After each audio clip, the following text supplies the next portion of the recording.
নমস্কাৰ, আজি আমি বনাবলৈ লৈছোঁ ভাৰ্জিন মজিটো, যিটো আমি সামাৰ ড্ৰিংক হিচাপে ল'ব পাৰোঁ। নেমু চৰবতৰ সলনি আমি এবিধ আলহীক দিব পাৰোঁ বা নিজেও খাব পাৰোঁ। তাৰ বাবে লাগিব পুদিনাৰ পাত অলপমান আৰু এনেকৈ মিহিকৈ সৰু সৰুকৈ কাটি লোৱা নেমুৰ টুকুৰা। মই গোল নেমুৰ টুকুৰা লৈছোঁ, খাবলৈ বেছি ভাল হয়। আপোনালোকে ইচ্ছা কৰিলে কাজি নেমু ল'ব পাৰিব। গতিকে ইমানখিনি পুদিনাৰ পাত আৰু সৰু সৰুকৈ কাটি লোৱা নেমুৰ পিচ ল'লে হ'ল। তাৰপিছত মই ইয়াত এড কৰিম চেনিৰ গুড়ি।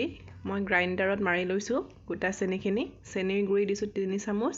যদি আপোনালোকে মিঠা বেছিকৈ বিচাৰে তেনেহ'লে চেনি আৰু এড কৰিব পাৰিব। মই ইয়াত গুড়ি চেনি দিছোঁ 3 চামুচ।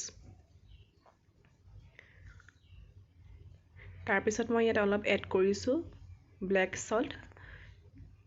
অলপমান ক'লা নিমখ এড কৰিব, খাবলৈ বেছি ভাল হয়।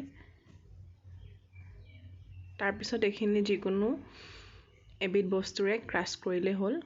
কেতিয়াও গ্ৰাইণ্ডাৰত নেমাৰিব, নহ'লে খাবলৈ তিতা হৈ যাব।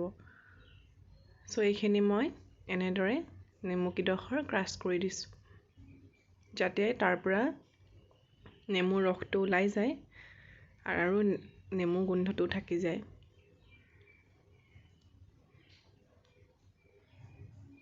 ক্ৰাছ কৰোঁতে অলপমান সময় লয়। আপোনালোকে অন্যও ব্যৱহাৰ কৰিব পাৰিব বা এটা গিলাচত থৈ পেলাইও এইখিনি মাৰিব পাৰিব। মই ভালদৰে দেখুৱাবলৈ এনেকৈ এটা বৌলত লৈ লৈছোঁ।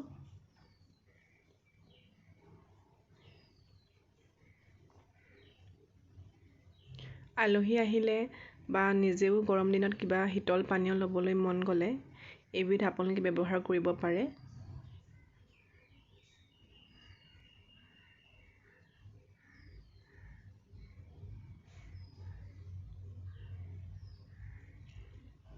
এনেদৰে প্ৰতি পিচ নেমু ক্ৰাছ কৰি ল'লে হ'ল পুদিনাখিনিৰ সৈতে।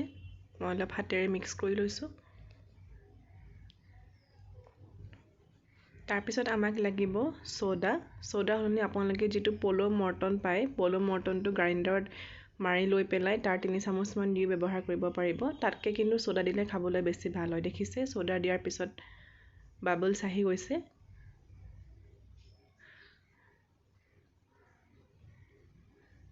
গোটেই বটল মই ছ'ডা দিয়া নাই, ইমানখিনি অলপমান ৰাখি দিছোঁ।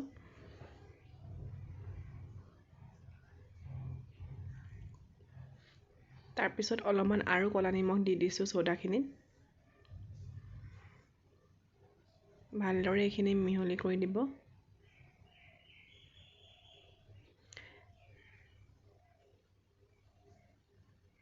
অলপমান ফ্ৰিজৰ পানী এড কৰিছোঁ, নহ'লে কিছুমানে অনলি ছ'ডা খাবলৈ অলপ বেয়া পায়। সেইবাবে মই ফ্ৰিজৰ পানী 1 কাপ এড কৰিছোঁ। গোটেইখিনি ভালদৰে এনেকৈ মিহলি কৰি দিব। একেবাৰে প্ৰচেছটো ইজি হয় আৰু আলহীক সুধিবলৈও এবিধেৰে ভাল হয়, নিজে খাবলৈও ভাল। কম বস্তুতে হৈ যায় ড্ৰিংকটো। এইখিনি মোৰ মিক্স হৈ গ'ল।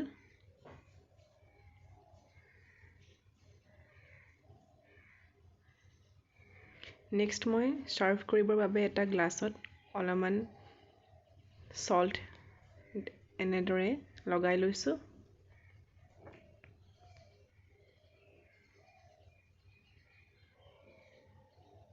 ভিডিঅ' কোৱালিটিটো মোৰ অলপ বেয়া হৈছে, লাইটৰ পোহৰটো কম। তথাপিও মই দেখাবলৈ চেষ্টা কৰিছোঁ ভালদৰে। আৰু আইচৰ টুকুৰা ইয়াত দি দিব।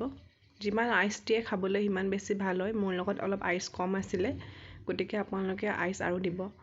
আৰু যিখিনি মিক্স থাকে সেইখিনিতো আইচ দি ল'ব পাৰে। এনেদৰে মিক্সচাৰখিনি ঢালি দিব। আপোনালোকে গ্লাছত যদি ক্ৰাছ কৰে, গোটেই পুদিনা আৰু নেমু টুকুৰাখিনি তলত থাকি যাব। তাৰ ওপৰত ছ'ডাখিনি ঢালি দিলে হ'ল। মই আগতীয়াকৈ মিক্স কৰি লৈছোঁ, তেতিয়া অলপ ভাল হয়। গতিকে একেবাৰে ইজি সামাৰ ড্ৰিংক ৰেচিপি, খাবলৈ বিৰাট ভাল হয়। এবিধ ঘৰত ট্ৰাই কৰিব। Thank U.